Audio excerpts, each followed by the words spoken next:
would say certainly know what Coach Tang is going through when you don't have a player like Hawkins available for the game. It's we've had a number of times where we've had key players out, and it's not the easiest thing to navigate. Certainly, that was a factor just for them offensively, generating enough points, without his presence out there. So hopefully, he gets back soon. But we desperately needed, to win, and I thought we played that way, and it was the best we've guarded in a couple of weeks. Coach, can you talk about the situation with B.J. Freeman, and then also how does Jaden? What was his injury, and how does that look? Well, I mean, I'm not sure about Jaden yet. He'll get examined, and it didn't look good how he fell, but and that kid usually just bounces right back up. So we'll be holding our breath until we, get some answers there. But as far as BJ, it was just unfortunate that it's come to this with just he's was our leading scorer. He was a very productive player for us. It's just we had too many instances of either player or coach, conduct with BJ, and he was already suspended once. So it was a really hard decision to make. But he's based on this year, and he's got another season to play. I'm sure that he's going to still have a really good market for a place to land next year. Can you talk about your guys stepping up in his absence? They played with a sense of urgency from the start. I mean, it started defensively. I think I shared the stats with our team. When we allow 70 points or more, we are 0-11 in the Big 12. On the season, when we hold teams under 70 points, we are 8-1. Well, now 9-1. So how we defend matters. We were better. Our big lineup was pretty good. How we started with Bashir and Jaden and Sean. They really guarded the paint well and made things difficult for Kansas State to score, especially the way we started the second half. I don't know how many minutes they went without scoring, but it was. I thought the big lineup was helpful with that, and also rebounding. Did you like your assist-to-turnover ratio today? I always like good assist-to-turnover ratios. But I was very complimentary, Alston Mason. And he had been having some big scoring games for us. McDaniel is really good on defense.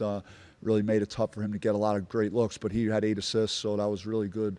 Ball sharing. I talked about our halftime. I think we had 9 assists out of our 13 field goal attempts, made field goals. So, those are positive things, that the ball is moving and guys are sharing the ball. You've made your first year through the Big 12 and new gym here for the Big 12. What's the road environment been like for you compared to maybe the Pac-12? There's really locked in, engaged, fan bases, and it's really cool to see. I mean, their student section was on fire today, and if in moments of the game where they were making a run at us, you saw the potential of what the crowd could be and the home court advantage that's here. So it was, but it's been like across the board. It's been super impressive just to see a lot of these new venues and how just well supported they are, from a fan base perspective. You've had so many games, we've talked about it before, where the last 4 minutes didn't go your way. So what did it kind of feel like to have a game where you got a big lead and you kept it and the guys didn't flinch? I mean, I talked about we have to learn how to win again, and that might be an interesting way of looking at it. But we were winning games. In November we were 7-1, and 9-2 before we hit Big 12, and we've had a series of misfortunate things happen to us in terms of injuries, guys in and out of the lineup, and some of it was not only injuries, but it's been hard for us to really get our rhythm and find our groove, and sometimes to win a game where you're not in a possession game, that you could actually start to win without having that game pressure. And the next step is going to be, hey, let's win a close one. Let's win a game down the stretch where it's a tight game, and we haven't really proven that lately. But this is a good first step for us here in the later stages of the conference. We got Alston Mason joining us. Coach, what do you Gasson had a double-double tonight. What do you appreciate about his game? Yeah, he was good against us the first time around too. Very active player, very mobile. And he's a tough guy, especially with guys like McDaniel that can find him on the rolls, and he's very active on the boards, and so he's a very good player. Couple more for Coach, and then we'll get Alston. Coach, you mentioned Alston previously. He's had some big scoring games. Today it was kind of more distributing the ball. Can you talk about what he's meant to your team here in the recent run?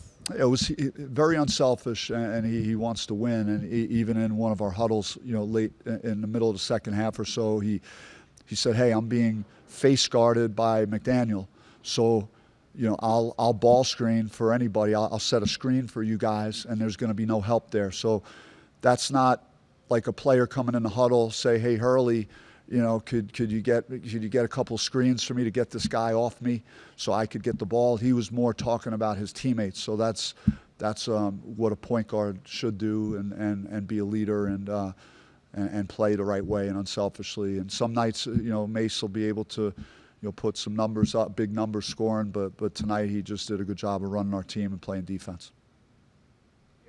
Thank you guys, appreciate it. Alston, can you kind of talk about, just the team dynamic, having a player dismissed from the team, and now you're shorthanded again, and just trying to rally the